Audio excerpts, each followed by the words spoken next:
바다 한번 구경 못한 우리 어르신들이 많이 계신 것 같아서 제가 바닷가 기차여행을 한번 잡아봤습니다. 뭐 특별한 프로그램은 없습니다. 또 미국에서 기차 한 번도 안 타보신 분은 굉장히 많을 거예요.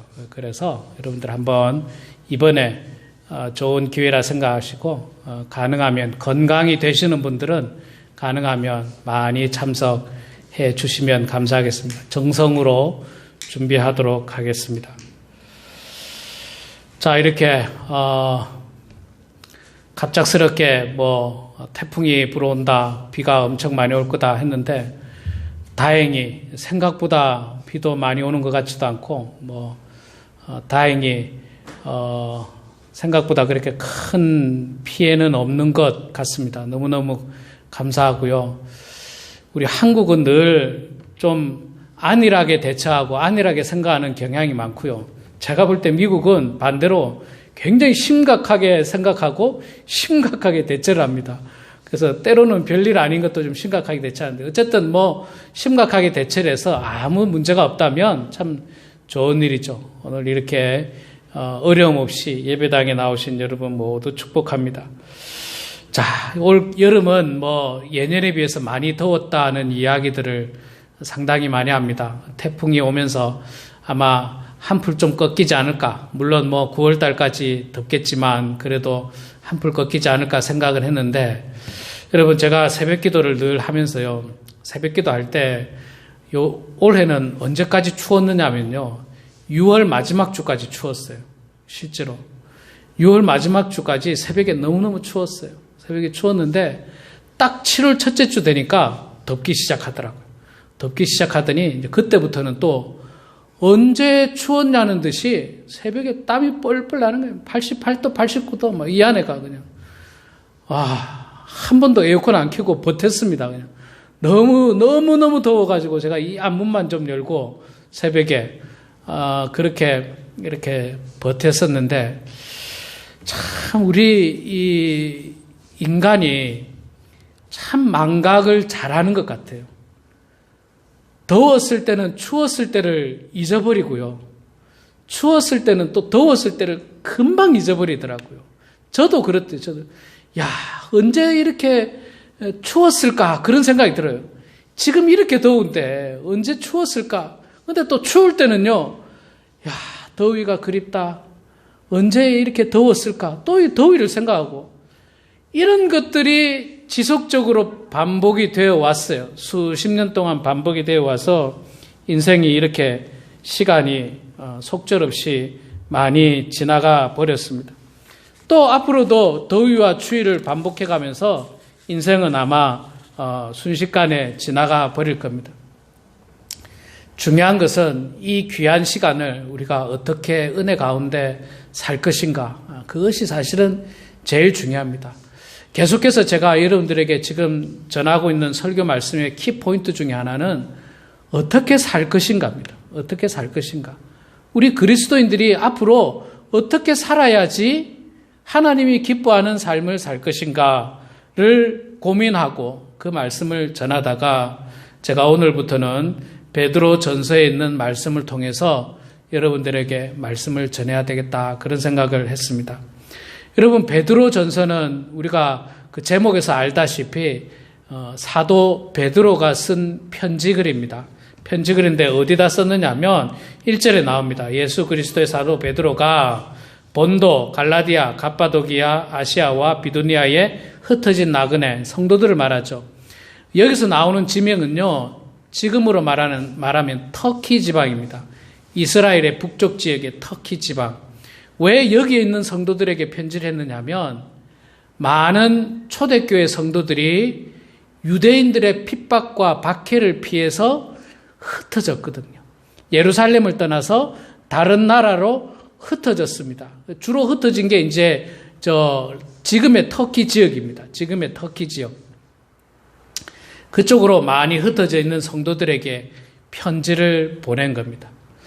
이때만 하더라도 유대인들의 핍박과 고난을 극복하기 위해서 떠났지만 또 떠나고 나서는 떠나고 나서는 유대인들뿐만 아니라 또 거기에 살고 있는 유대인들이 핍박했고 또 로마 정권에서 많이 핍박하게 됩니다. 특히 여러분이 베드로 전서가 학자들마다 이제 주장하는 바가 좀 다릅니다. 어떤 학자는 AD 63년, 그러니까 주후 63년에 쓰여졌다. 어떤 학자는 64년, 65년, 66년, 68년까지 이야기합니다. 여러분, AD 68년 무슨 말인가 아시죠? 예수님이 태어나고 68년. 그러니까 예수님께서 30년 공생애를 사시고 30살 때 십자가에 못 박혀 죽으셨잖아요. 그리고 나서 30여 년이 흘렀어요. 그래서 63년, 64년쯤 그쯤에 기록을 했다. 이제 그렇게 이야기를 하는데 이 로마를 연구하는 역사가들이 있지 않습니까? 역사가들이 이 기록을 할 때, 역사를 기록할 때 AD 64년 7월 19일에 큰 일이 하나 발생합니다. AD 64년 7월 19일. 무슨 일이 생기는지 아십니까? 로마에 큰 불이 납니다. 로마 대화재가 64년 7월 19일 날 일어납니다. 이건 역사책에 기록된 내용입니다. 당시 로마의 황제는 우리가 잘 알고 있는 네로 황제입니다. 네로 황제. 네로 황제인데 네로 황제는요, 평소에 로마 도시를 그렇게 못마땅하게 생각했대요. 세련되지 못했다는 거예요. 그래서 좀 갈아엎고 다시 했으면 좋겠다. 그런 이야기를 평소에 많이 했답니다. 그런데 우연찮게 불이 났대요. 불이 7일 동안 났는데 로마를 그냥 다 태워버렸답니다. 그런데 재밌는 사실은요, 이것도 역사책에 다 기록됐는데 네로 황제가 로마에 불이 난 게 기뻐가지고 이 왕궁에 올라가서 불난 걸 기뻐서 노래를 부르고 그랬대요. 미쳐도 보통 미친 게 아니죠. 사람들은 불나서 죽어가고 있는데 그냥 자기는 아우 잘됐다, 아우 잘됐다. 이거 싹 쓸어버리고 새롭게 도시를 건설해야지. 이러면서 노래를 불렀다는 거예요. 그러니까 백성들이 네로 황제를 좋아하겠습니까? 좋아하지 않을 뿐만 아니라 저 불은 네로가 질렀다. 네로가 질렀다. 그렇게 소문이 쫙 퍼지기 시작했어요. 그러다 보니까 실제로는 역사가들은 네로가 불을 질렀다고는 보지 않습니다. 그런데 여론이 네로 황제가 불 질렀다고 하니까 이 네로가 정치적으로 몰리게 되잖아요. 그래서 안 되겠다 싶어서 내가 불 지른 것으로 하지 않고 다른 사람에게 누명을 씌워야 되겠다 생각을 해서 누명 씌운 사람이 누군지 아십니까? 기독교인이에요. 기독교인들. 기독교인들에게 누명을 씌웠어요. 그래서 기독교인이 이 불을 질렀다 해가지고 수많은 기독교인들을 다 잡아들이고 그들을 박해했습니다. 그게 64년 7월 19일 이후예요. 그게 네로 황제가 기독교인을 박해하는 대표적인 일이었죠. 살아있는 사람을 나무에 매달아서 불태워 죽이는 일, 사자굴에 던져서 사자와 결투시키는 일, 이런 일들을 네로 황제가 서슴없이 기독교인들에게 자행했던 그런 때가 64년 후반기거든요. 그런데 이 베드로 전서가 어떤 학자는 그래서 64년 후반기 박해가 있을 때 네로 황제가 기독교인을 막 잡아들일 때 썼다라고 하는 학자도 있고, 어떤 학자는 그렇지는 않다. 여러 가지를 볼 때 그 1년 전에 썼다. 그런 이야기도 있습니다. 어쨌든 어떤 게 옳은지는 정확하게 알 수 없으나 분명한 사실은요, 63년이든 64년이든 여전히 박해가 존재하고 있었다는 것은 사실입니다. 63년도에도 유대인들의 박해와 로마 정권의 박해가 있었고요. 64년도에는 로마 정권의 네로 황제가 아주 본격적으로 기독교인 말살 정책을 펼쳤죠. 완전히 그냥 다 죽여버리는. 그게 여러분 역사책에 기록되어 있고 역사적인 화가들이 기독교인이 죽는 모습을 그림으로 그려서 아직도 남겨져 있습니다. 남겨져 있어요. 참 그렇게 불행한 시대에 이 베드로 사도가 사랑하는 성도들에게 편지를 보냈습니다. 그러면 여러분, 이 편지의 내용이 우리가 지금 다 안 읽어봤습니다만 내용이 어떻겠습니까? 그 내용이 보나마나 그들의 핍박에 대해서 잘 견뎌라, 잘 이겨내라, 혹은 위로하고 격려하고 힘을 북돋아 주는 그런 내용이 베드로 전서에 가득 들어있다는 겁니다. 가득 들어있어요. 저는 우리가 살아가고 있는 이 시대도 있잖아요. 제가 지난번에 에스라서를 말씀을 전할 때도 그 이야기 나눴습니다만은 기독교가 위기라고 생각합니다. 계속해서 저는 기독교가 위기라고 생각해요. 이거는 저만 말하는 게 아니고요. 많은 한국의 목사님들이 그렇게 이야기하고 있고 수치상으로도 그렇게 나타나고 있습니다. 기독교 인구가, 기독교 성도의 숫자가 점점 줄어가고 있습니다. 더군다나 안타까운 건 젊은 사람들이 우리 교회만 없는 게 아니라 이 땅에 있는 한국 교회뿐만 아니라 교회들마다 큰 교회 몇몇을 제외하고는 교회들이 다 젊은 사람들이 없어요. 젊은 사람들이 이 예수님을 믿지 않습니다. 예수님 믿잖아요. 돈을 믿고 자기 주장대로 살고 자기 생각대로 살고 그런 어떤 세대 가운데 있기 때문에 우리가 살고 있는 이 세대도 우리 기독교인들에게는 정말 눈에 보이지 않는 핍박과 박해가 우리들에게 여전히 많이 있다는 겁니다. 또 여러분 말씀드린 대로, 제가 여러 번 말씀드린 대로 한국에서는 기독교 하면 이중적인 사람들의 대표 대명사가 됐지 않습니까? 드라마나 영화나 이런 데 보면 나쁜 사람 하면 기독교인, 이중적인 사람 하면 기독교인, 아주 그런 쪽으로만 늘 나오는 게 안타까운 현실이에요.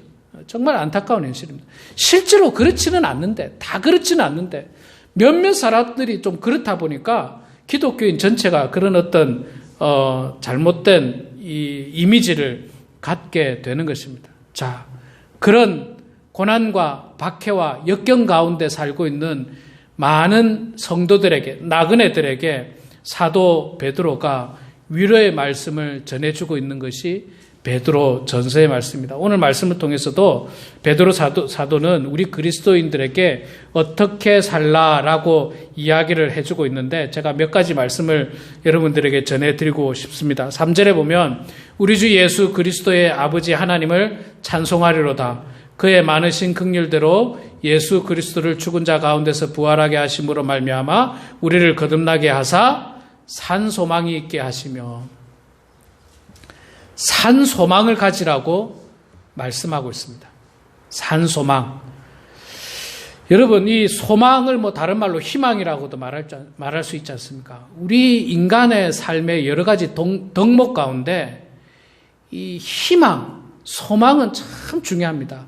희망과 소망이 없는 삶은요, 대단히 불행한 삶입니다. 희망이 없는 삶은 불행한 삶이에요. 정말 안타까운 삶이에요. 희망이 없고 소망이 없는 삶이야말로 정말 인생을 살아갈 이유를 느낄 수가 없는 겁니다. 우리가 삶을 살아갈 때 뭔가 소망을 가지고 희망을 가지고 살아갑니다. 예를 들어 젊었을 때는 앞으로 내가 열심히 공부해서 좋은 직장에 취직을 하고 돈 많이 벌어서 이 사회에 훌륭한 역할을 하고 또 가정을 꾸리고 사람들에게 은혜를 베풀고 이렇게 살아야 되겠다라고 하는 소망과 희망이 있습니다. 정치를 꿈꾸는 사람들은 내가 열심히 공부하고 열심히 봉사를 해서 정치인이 돼서 이 나라를 위해서 헌신하고 봉사하고 이 나라가 바로 세워질 수 있도록 이 지역사회가 바로 나아갈 수 있도록 헌신해야 되겠다라고 하는 꿈이 있고 소망이 있는 겁니다. 그런 소망을 가지고 우리가 살아가는데 만약에 꿈도 없고 소망도 없고 아무것도 없다면 정말로 우리의 삶은 대단히 불행하다는 겁니다. 불행합니다. 그런데 여러분 아주 간혹 우리 성도님들 가운데 혹은 우리 성도님들 아니더라도 연세 많은 분들이 하시는 이야기가 목사님 이제는 소망이 없습니다. 그렇게 이야기해요. 이제 무슨 소망이 있습니까 목사님? 제가 무슨 일을 새롭게 할 수 있습니까? 무슨 뭔가를 새롭게 할 수 있습니까? 아무런 소망이 없습니다. 물론 제가 볼 때 그저 말하자면 좀 신세를 한탄하는 듯한 그런 느낌도 들지만 사실 이분들이 이 말 속에는 세상적인 소망은 없다는 거예요. 세상적인 소망. 세상적인 소망은 실제로 없을 수 있습니다. 뭐 연세가 많으신데 뭐 사업을 할 수도 없고, 무슨 일을 새롭게 할 수도 없고, 그럴 수도 있습니다. 그러나 여러분, 꼭 우리가 세상적인 소망만이 소망은 아닌 거예요. 세상적인 소망만이 소망이 아니라 우리 그리스도인들로서 가질 수 있는 그 소망도 우리들에게는 큰 소망이랍니다. 큰 소망. 그 소망이 뭘까요? 우리가 다 알고 있다시피 우리는 이 땅에 살고 있는 사람은 아무도 경험해보지 못한 천국이라고 하는 소망이 우리들에게 있습니다. 천국이라는 소망이 우리들에게 있어요. 성경에서 이야기하고 장차 우리의 이 땅에서 삶이 끝나면 하나님께서 예비하신 우리의 본향 천국이 우리를 위해서 예비되어 있다라고 하나님께서 우리들에게 분명히 말씀을 했습니다. 저는 그 소망을 꿈꾸면서 그 천국을 꿈꾸면서 살아가고 있습니다. 제가 이 땅에서 가봤던 그 어떤 휘황찬란한 호텔보다도 그 어떤 아름다운 대자연보다도 훨씬 더 화려하고 훨씬 더 놀라운 그 천국이 나를 위해서, 우리를 위해서 하나님께서 다 예비해 놓으셨다라고 하는 그 소망인 것입니다. 여러분, 그 소망을 꿈꾸며 우리는 살아가야 돼요. 그 소망마저 만약에 없다면요, 우리의 인생은 대단히 불행한 인생입니다. 대단히 불행한 인생. 자, 그 천국에 대한 소망을 이야기하면서 또 같이 이야기하는 것 중에 하나가 3절에 있는 말씀 중에 우리 주 예수 그리스도의 아버지 하나님을 찬송하려다 그가 많으신 긍휼대로 예수 그리스도를 죽은 자 가운데서 부활하게 하심으로 말미암아 우리를 거듭나게 하사 산 소망이 있게 하시며, 여기서 말하는 산 소망의 구체적인 것은 바로 부활입니다. 부활이에요. 부활. 여러분, 이 부활 어떻게 생각하십니까? 이 부활이라고 하는 신앙적인 말, 기독교 용어, 꼭 기독교 용어만은 아니지만 부활, 죽었다가 다시 살아나는 것, 이걸 우리가 사람들에게, 우리 기독교는 우리가 예수님 믿으면 우리가 예수 그리스도와 함께 부활한다, 이렇게 전해야 되는데, 증거를 해야 되는데 사실 우리가 이 말을 당당하게 못해요. 왜냐하면 내가 부활해본 경험이 없고, 또 부활해본 경험은 없겠지만 부활에 대한 확신이 없기 때문에 그래요. 사실 부활에 대한 확신이 없기 때문에. 사실 그렇습니다. 그래서 세상 사람들이 우리 기독교인 향해서, 야, 내가 기독교인 다 괜찮은데 야, 부활은 주장하지 마라. 에이, 세상에 죽은 사람이 어떻게 살아나. 그거 말하면 너한테 오히려 도움이 안 되니까 부활은 말하지 말고 그저 좋은 종교라고 이야기해. 좋은 말씀이라고 이야기해. 그러나 여러분, 우리 기독교에서 있잖아요. 부활을 빼버리면 우리 기독교는 생명이 없는 거나 다름없어요. 사도 바울이 이야기했지 않습니까? 우리에게 있어서 부활을 빼버리면 아무것도 아니라고 이야기했어요. 아무 의미도 없다는 거 이야기했습니다. 그러니까 우리 기독교인들에게는 부활을 뺄 수가 없어요. 그 뺄 수가 없는 중요한 기독교 이론인데 또 이거를 아주 자신 있게 말하기도 어려워. 확신이 없어가지고. 참 곤란하지 않습니까? 내가 경험해봤으면 확신 있게 말할 텐데. 자, 어떻게 하면 여러분 확신 있게 말할 수 있을까요? 성경을 읽어봐도 뭐 부활 이야기는 하는데 뭐 말해봐야 뭐 말이 먹힐 것 같지도 않고. 그런데 여러분, 저는 있잖아요. 저는 부활을 당연히 믿습니다. 확실하게 믿는데 제가 믿는 근거가 하나 있어요. 신앙적인 근거를 떠나서 제가 만약에 세상 사람들을 만난다면 제가 이 이야기를 해드릴 거예요. 세상 사람들에게, 예수 안 믿는 사람들에게. 여러분, 지난주 뉴스에 보면 샌프란시스코에 무인 택시를 허락을 해서 무인 택시가 24시간 돌아다닌다는 뉴스를 보셨나요? 보신 분 계시죠? 그런데 그게 소방차랑 부딪혔대요. 그런데 그 택시가 운전자가 없습니다. 아예 없어요, 여러분. 여러분, 제 말이 믿기지 않으면 지금이라도 오늘 끝나고 유튜브를 당장 뉴스를 서치해보세요. 지금 현재 샌프란시스코에 가면 운전자가 없는 빈 자동차가 와가지고 나를 태우고 목적지까지 딱 데려다 줍니다. 지금 현재 일어나고 있는 일이에요. 우리는 상상도 못하지만 과학의 발전이 이만큼이나 됐어요. 샌프란시스코의 그 의회에서 다 허락하고 지금 현재 24시간 하고 있습니다. 제가 여러분들에게 이 말을 전하고 싶어가지고 정말 마음속으로요, 샌프란시스코 한번 갔다 올까 생각이 들었어요. 진짜로. 갔다 와서 여러분들에게 촬영을 해가지고 보여줄까, 그 마음까지 생기더라고요. 진짜로 여러분 그렇습니다. 운전사가 없는데 빈 택시가 와서 사람 태우고 그냥 가서 목적지 딱 데려다 줍니다. 과학이 그만큼 발전했어요. 한 가지 더 이야기 드릴게요. 여러분, 옛날에 2000년 초반에 황우석 박사 기억나시죠? 인간 배아 복제와 동물 복제에 권위 있었던 분입니다. 그러나 논문이 잘못됨으로 말미암아서 한국에서는 완전히 매장을 당해버렸습니다. 서울대학교 수의학교에서 파이어되고 매장을 당하고, 지금 그분이 어디에 계시느냐 하면, 이거는 넷플릭스 다큐멘터리에 2달 전인가 나왔던 내용입니다. 킹 오브 클론이라고 하는 다큐멘터리에 나왔던 내용인데, 이 황우석 박사가 지금 현재 아랍에미레이트 왕실에서 일하고 있습니다. 아랍에미레이트 왕실. 그런데 이 아랍에미레이트는요, 다른 어떤 동물보다 제일 귀한 동물이 어떤 동물인지 아세요? 낙타예요, 낙타. 낙타가 굉장히 귀합니다. 그래서 매년마다 최우수 낙타 선발 대회도 하고요. 그래서 1등한 낙타들이 있는데, 그 낙타 이름이 뭐라고 있었는데, 슈퍼 낙타 한 마리가 탄생했대요. 굉장히 크고 강력하고 슈퍼 낙타가 있는데, 그 낙타가 그해 1등을 먹었는데, 지금부터 10년 전에 1등을 먹었는데 굉장히 좋은 낙타였답니다. 그래서 그 유전자를 그 낙타를 교배해서 그 슈퍼 낙타를 계속 만들어내고 싶어서 교배하려고 굉장히 노력을 했는데 실패했대요.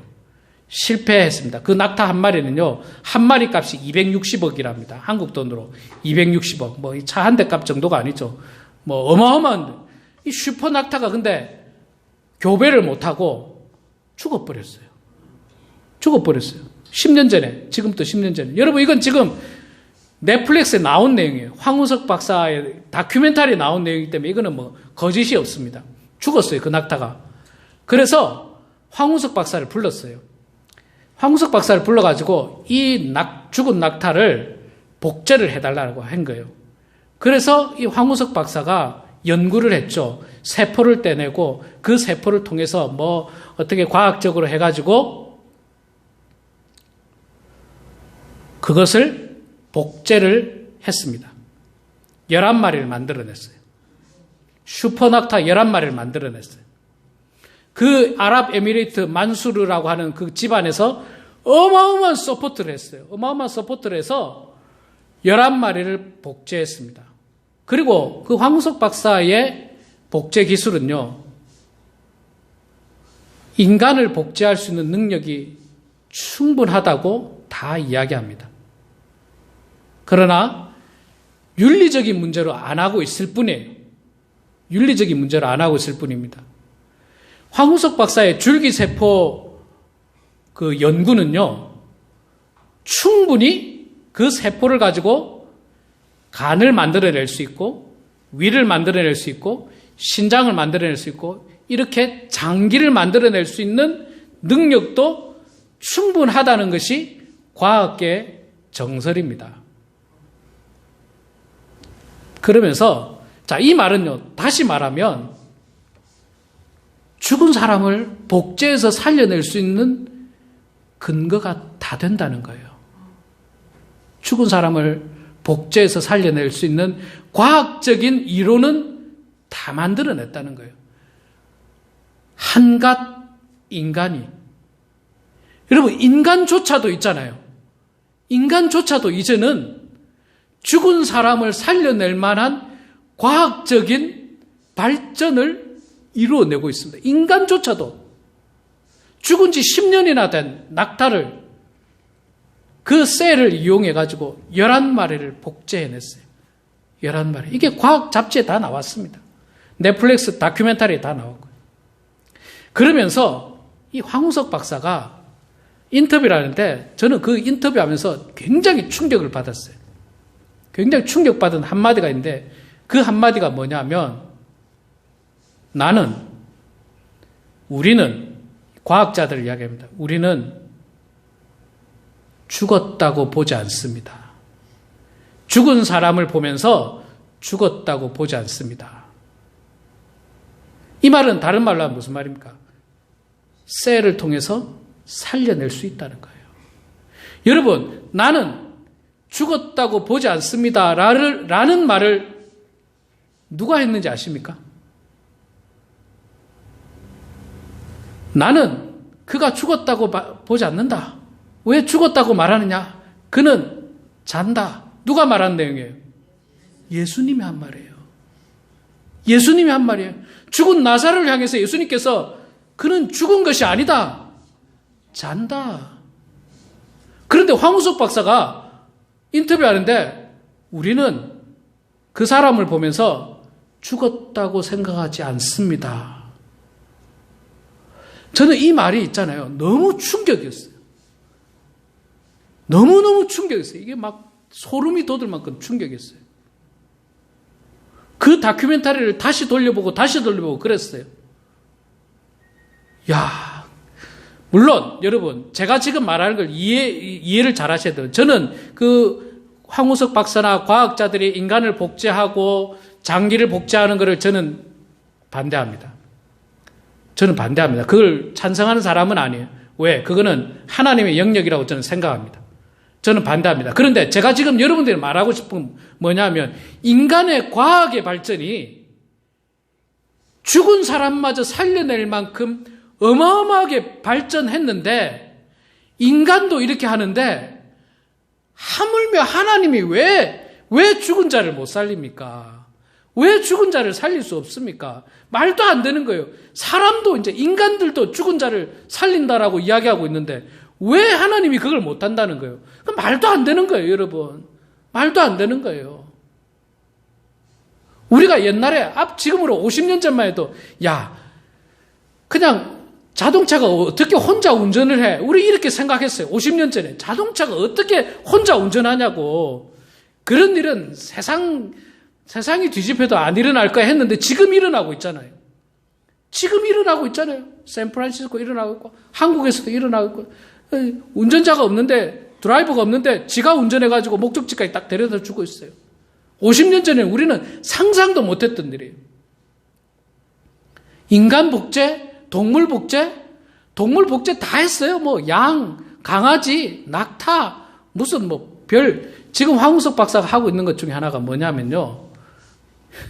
참 놀라운 일인데 러시아에서 그 맘모스 있지 않습니까? 맘모스. 지금은 멸종되고 없어진 코끼리인데 상아가 굉장히 길게 이렇게 늘어난 맘모스 쇠를 그 러시아의 굉장히 추운 지역에 그 맘모스들이 옛날에 죽어가지고 얼어가지고 있는 것들이 세포는 살아있는 게 있을 수 있다는 거예요. 그거를 채취해서 그걸 복제해내겠다는 겁니다. 이건 있잖아요. 여러분들 그 영화를 보셨는지 모르겠는데 주라기 공원 있잖아요. 주라기 공원. 공룡을 만들어내는 이론하고 똑같아요. 공룡을 만들어내는 이론하고 똑같아요. 그러면 정말로 공룡을 만들어낼 가능성도 과학적으로 보면 가능하다는 거예요. 이 만약에 맘모스를 만들어내고 복제를 해낸다면 공룡 만들어내는 것도 불가능하지 않다는 거예요. 어디선가 얼어있는 빙하 가운데 있는 뭐 남극이나 북극이나 빙하 속에 있는 이 공룡을 발견만 한다면 그 세포를 채취해서 그것도 만들어낼 수 있는. 제가 말씀드리는 건 여러분, 인간의 과학의 발전이 어마어마하다는 거예요. 그런 인간을 만드신 분이 누구라고요? 하나님이에요. 그런데 하나님이 왜 죽은 자를 못 살리십니까? 왜 우리가 당당하게 부활을 말하지 못합니까? 말할 필요가 있어요. 우린 예수 그리스도를 믿음으로 말미암아 우리 역시 예수 그리스도와 함께 부활의 영광을 누릴 것을 여러분 확신하시기 바랍니다. 절대로 머뭇거릴 필요 없어요. 머뭇거릴 필요가 없어요. 사람도 그냥 죽은 사람을 살린다는데 하나님이 왜 못 살립니까? 하나님이 왜 못 살려요? 여러분, 우리 하나님을 너무 과소평가하시면 안 됩니다. 과소평가하면 안 돼요. 여러분, 제가 오늘 했던 설교를 의심이 가시거든. 유튜브에 다 찾아보세요. 아주 팩트입니다. 팩트. 다 팩트예요. 제가 지금 말한 거는 무슨 떠돌아다니는 무슨 그런 뉴스를 모아놓은 게 아니고요. 네, 팩트예요. 넷플릭스에서 다큐멘터리 킹 오브 클론이라고 하는 프로그램에 들어가면 황우석 박사의 스토리가 나옵니다. 길지 않아요. 1시간짜리니까 길지 않습니다. 그거 보시면 놀랄 거예요. 그 대사들을 보시면 놀랄 거예요. 사람을요, 죽었다고 생각하지 않는데요. 어찌 보면 무섭기도 한 말이에요, 그 말이. 인간의 과학의 발전이 이렇게 무섭게 발전하는가 싶을 만큼 두렵습니다. 그리고 저는 반대합니다. 반대예요. 제가 그걸 찬성하지 않습니다. 왜? 인간의 생사는 하나님이 주관하시는 거예요. 제가 여러분들에게 말씀드린 거는 과학의 발전이 이만큼인데 왜 하나님이 그걸 못한다고 그렇게 생각하느냐는 겁니다. 당연히 하나님은 죽은 자를 살리고 죽은 지 오래된 자를 살리고 무덤에 들어가 있는 나사로를 끄집어내서 살리고 그런 분이 바로 하나님이시라는 겁니다. 그러니까 여러분, 우리도 부활에 대한 산 소망을 가지고 살아가야 돼요. 내가 살다가 죽으면 그만이지 끝이야. 그거는요, 그렇게 생각하시는 분은요, 정말 불행한 인생이에요. 정말 삶의 가치가 없는 거예요. 아무런 소망이 없잖아요. 아무런 소망이. 그러지 마시고 산 소망, 오늘 말씀을 통해서 우리들이 주시는 그 산 소망을 붙들고 여러분 살아가시기 바랍니다. 그러면요, 하루하루의 삶이 기쁘고 즐거워요. 소망 가운데 사는 거예요. 기대감 가운데 사는 거예요. 여러분, 이 말씀 가지고 우리에게 앞으로 얼마나 험한 박해가 온다 할지라도, 나무에 매달려서 화형이 우리들에게 찾아온다 할지라도, 사자굴에 떨어서 사자와 결투하는 그런 핍박이 우리들에게 찾아온다 할지라도 하나님께서 우리들에게 예비하신 그 부활에 대한 산 소망을 붙들고 오늘도 당당하게 살아가는 우리 모두가 되길 주의 이름으로 축원합니다. 기도하겠습니다. 사랑의 아버지 하나님, 은혜를 감사합니다. 험하고 힘든 광야 같은 세상, 고난과 핍박이 파도처럼 밀려오는 세상 가운데서 하나님, 저희들을 사랑하여 주셔서 우리들에게 말씀을 통하여 부활의 산 소망을 허락하여 주신 은혜를 주여 감사합니다. 이 소망 붙들고 살아가는 성도들 되게 해주시고 이 소망 의지하여 살아가는 성도들 다 될 수 있도록 도와주시옵소서. 이 소망으로 말미암아 우리의 삶이 날마다 기쁘고 될 수 있도록 하나님 축복하여 주시옵소서. 감사드리며 예수님의 이름으로 기도드리옵나이다. 아멘.